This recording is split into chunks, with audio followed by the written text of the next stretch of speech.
Man paliko tėvai sodą, 6 arų sodą, tokį kai mes turime beveik visi,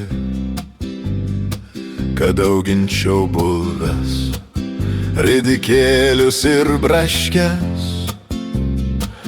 kad turėčiau sveiko maisto į valias,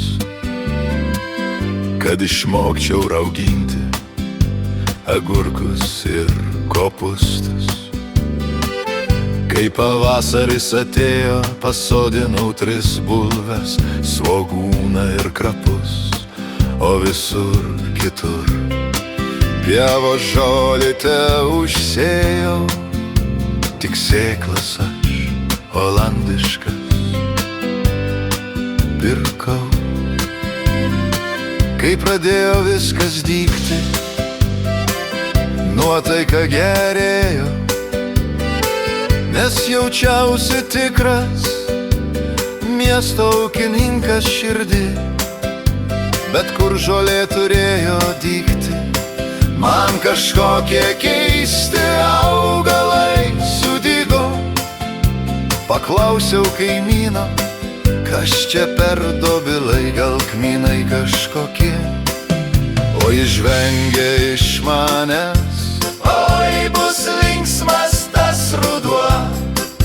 Čia olandiškos mėtos, bet kvepia kaip lietuviškos rūtos. Čia olandiškos mėtos, vieni nuo jų juokėsi, kiti verkia iš širdies. Oi, bus linksmas tas ruduo, oi, bus linksmas tas ruduo, kai užaugs olandiškos mėtos, kai užkvepės lietuviškos rūtos. Einam su kaimynu lapelių pasiskinti ir arbatos išsivirt, geram po pirtelės.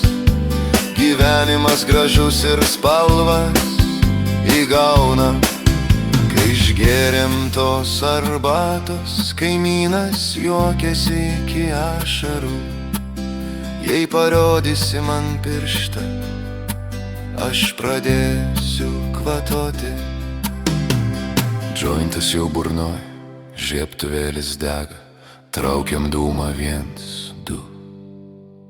Kvepia visas mūsų kiemas rūtom ir girdisi vis garsėjantis juokai: oi, dabar ūkininkas aš esu, be agurkų, česnakų, braškių. Auginsiu kvepiančias rūtas. Man paliko tėvai sodą, 6 arų sodą,